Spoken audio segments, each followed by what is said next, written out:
एक ऐसा शहर जो अपने बाद आने वाले कई शहरों से कहीं ज्यादा एडवांस था। फिर भी इसका असली नाम, इसकी भाषा और इसके शासक सब इतिहास में खो गए हैं। ये नाम तो बहुत बाद में दिया गया, जो इसके रहस्यमयी अंत की तरफ इशारा करता है। तो आखिर क्या राज दफन है इस मुर्दों के टीले में? चलिए इस कहानी में गहराई से उतरते हैं। मोहनजोदड़ो से बहुत पहले इसके पूर्वज मेहरगढ़ नाम की एक बस्ती में इतिहास बना रहे थे।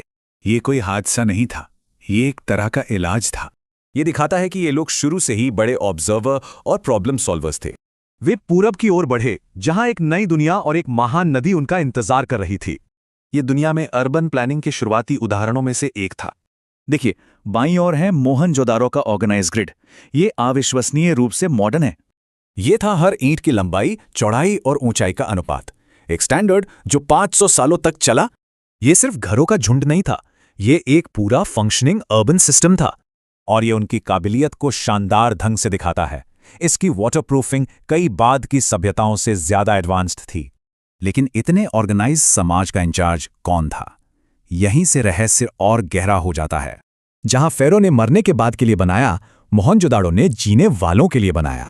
तो खास बात यह है कि ये शायद एक बराबरी वाला समाज था, जो सहमति या एक काउंसिल से चलता था। उनकी कला और व्यापार की मोहरें हमें सुराग देती हैं, लेकिन बिना लिखे इतिहास के हम सिर्फ अंदाजा लगा सकते हैं। फिर लगभग 1900 ईसा पूर्व ये व्यवस्था फीकी पड़ने लगी। शहर के आखिरी निशान छोटे घर और टूटता सिस्टम दिखाते हैं। शुरू में लगा कि कोई हमला हुआ, कोई नरसंहार, पर बाद की रिसर्च में लड़ाई का कोई सबूत नहीं मिला।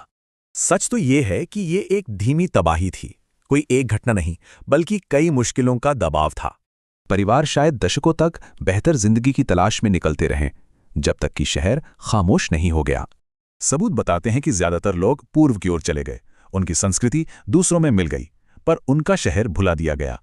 वे अपने पीछे अपनी गलियां, अपने कुएं और एक आखिरी गहरा रहस्य छोड़ दिए। ये हैं उनकी लिखावट के करीब 400 अनोखे निशान। ये आज तक पढ़े नहीं जा सके हैं। अगर हम इस लिपि को पढ़ पाएं तो ये खामोश शहर हमें अपनी कौन सी आखिरी कहानी सुनाएगा?